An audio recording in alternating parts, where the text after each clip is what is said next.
All right, welcome in. Excited about this guest. The first ever Hall of Fame guest on Diamond Envy. So, no big deal. Sherri Coale joins us, sherricoale.com. I just subscribed to her weekly newsletter. So, if you're out there listening, you need to do the same thing as well. Sherri, thank you so much for giving us the time. Get us caught up on what's going on in your life these days. It's all wonderful. I'll tell you what, it's been a great year. It's gone really fast. I have a 1-year-old granddaughter. That's probably the best news. She just turned 1 a few weeks ago, and so I get to spend a lot of time with her, which I'm so grateful for. Such a blessing. I've been writing a lot, Yeah. as you just referenced the website. Working on a book, doing some public speaking, a little bit of mentoring, kind of dipping my toe in several things to see what I love the most. And writing definitely rises to the top of that. I really enjoy public speaking as well. And mentoring's been great. And I've loved those interactions, to be a part of a team and doing something in that regard. But it's been all new and different and exciting, and it's been fun. I thought when you retire, you're supposed to relax and just hang out. It sounds like you're busier now than you've ever been. That's what my mother tells me. She's like, "You need to rest." I'm like, "Rest? What? I don't understand." It's just a different kind of busy, though. That's for sure. Well, go check out sherricoale.com. Awesome stuff there.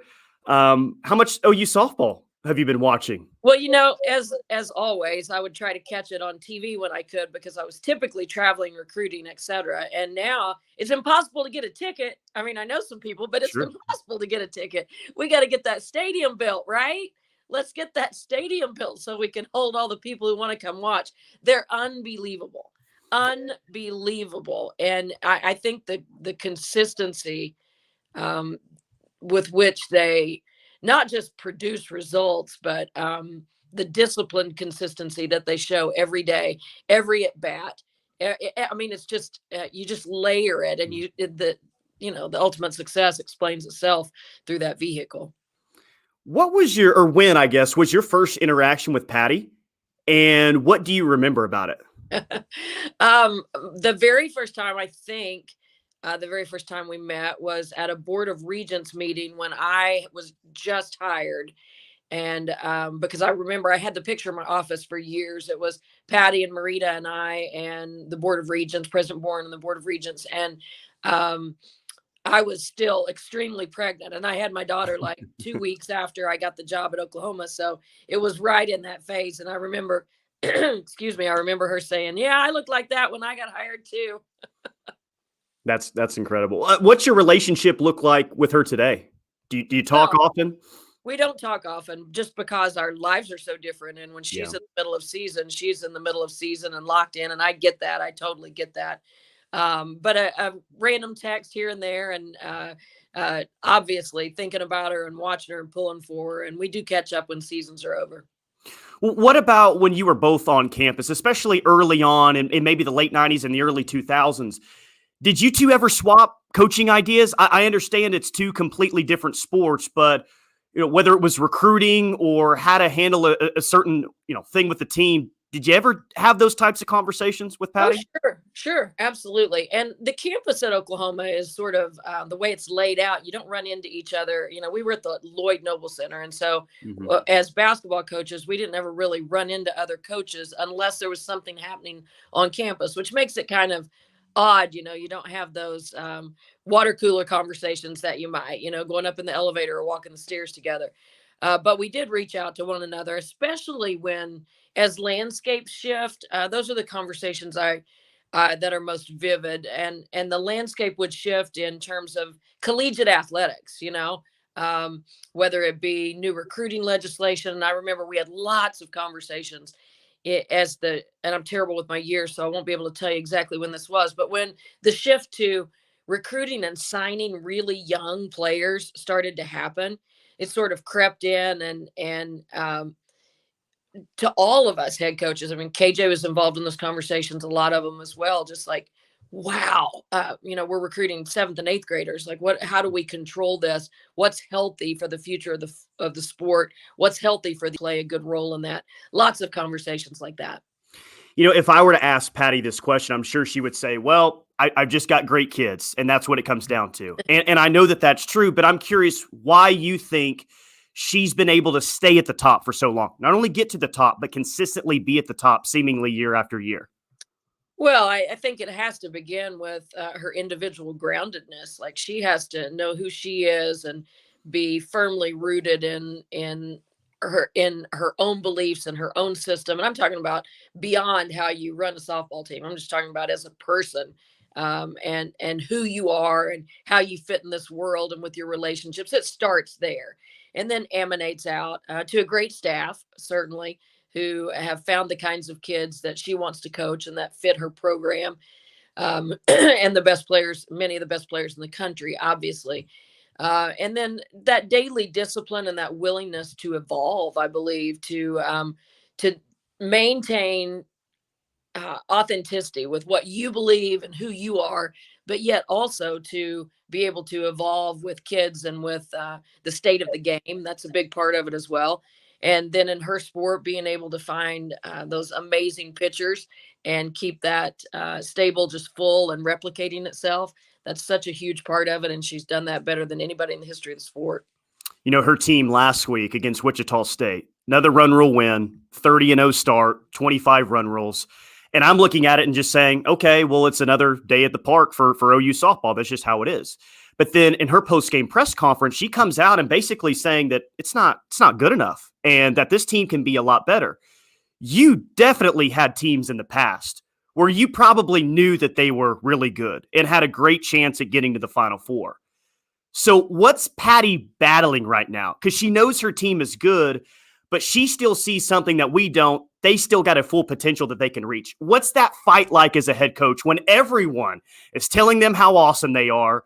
It's hard to escape it, yet you're trying to keep them grounded and saying, no, there's so much more to achieve here. There's so much, more potential with the squad. How do you do that? Well, that's a great question. And I'll tell you also, it's the answer probably lies in the previous question that you asked, how she's been able to sustain it for so long, because she's coaching against the game.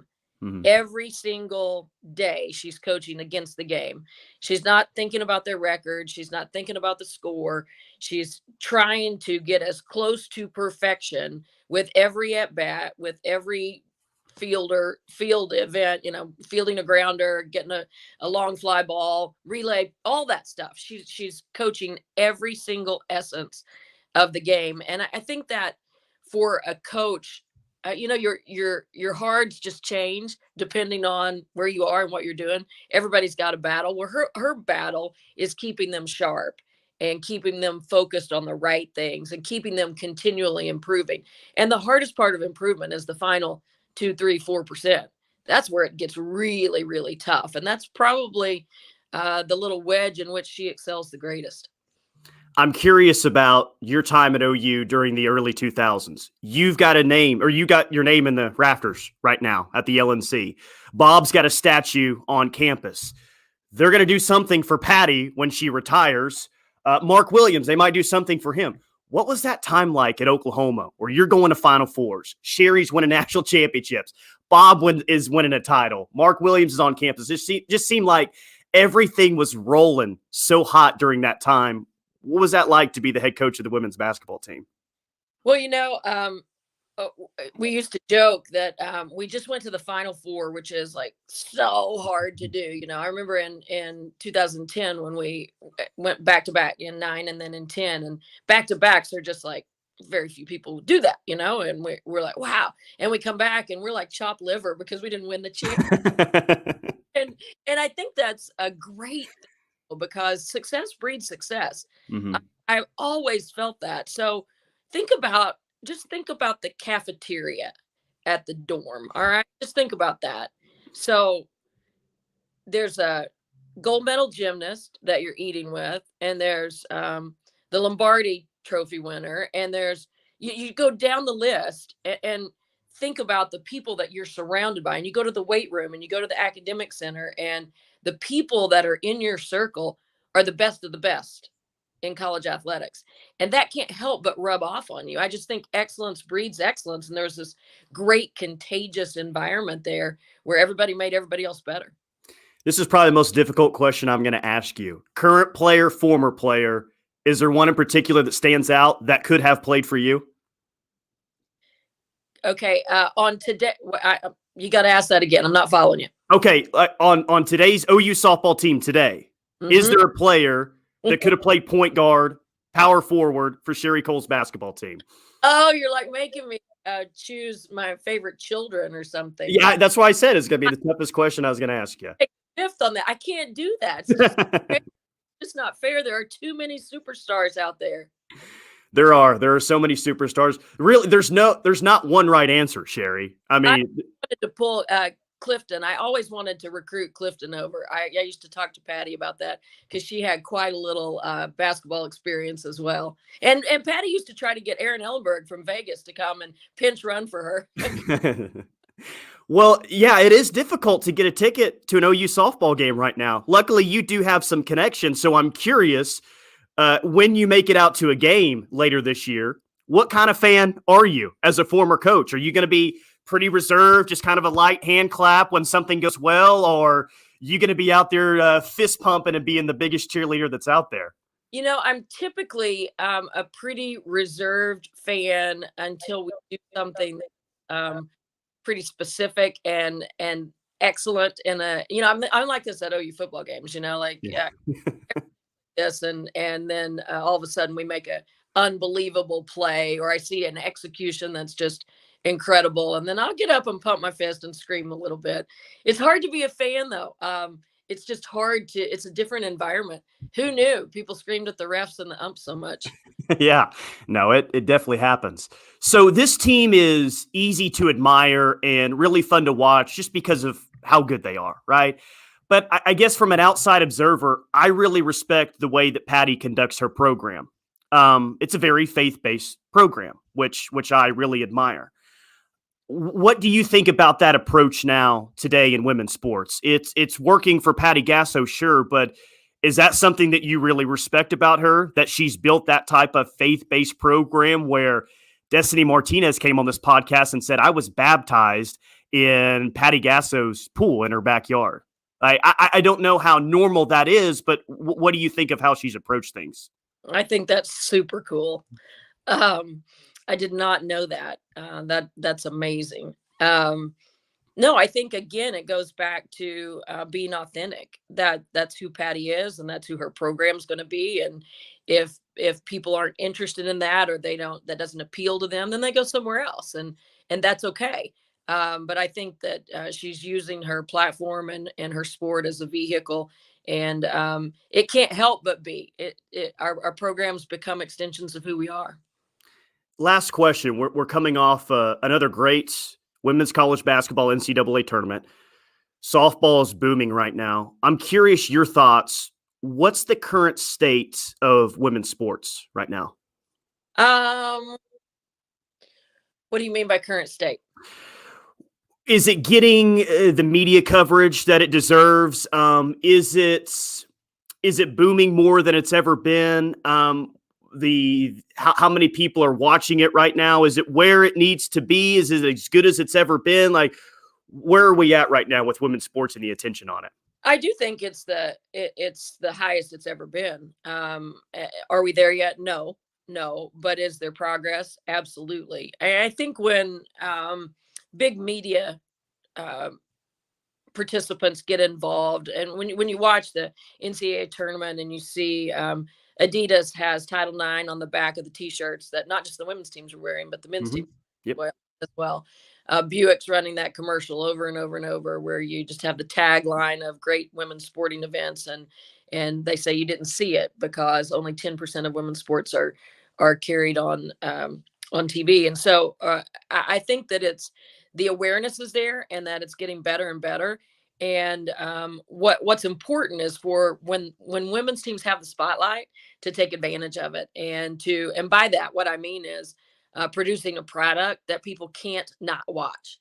We used to say, get them here, and then it's our job to keep them here and bring them back. And I think that that's still, unfortunately, that's still where we are in many respects, trying to get the product out there so that people outside, people who aren't already interested in sports, go, oh, wow, that's in front of me. I didn't know I liked that. That's Mhm. super cool. Here we go. So I think that's where Patty and her crew do an extraordinary job. If you're flipping a channel at home and you land on OU softball, you're not turning it. And if you go to that game and you get caught up in all that, you're going back and you're going to tell your friends and the people you go to church with and the people you work with about it. And that's really how that's how it spreads. And I think we're at a good point, but we got a long way to go. Sure. She's Sherri Coale, sherricoale.com. Go subscribe to her weekly newsletter. I promise you will not be disappointed. Sherri, thank you so much for your time and best of luck with everything that you have going on here in the future. Thank you, Tyler. I appreciate it so much, and appreciate what you're doing for Oklahoma softball and for women's sports. And I love the name of your podcast. That's awesome. Great creative work there. Thank you.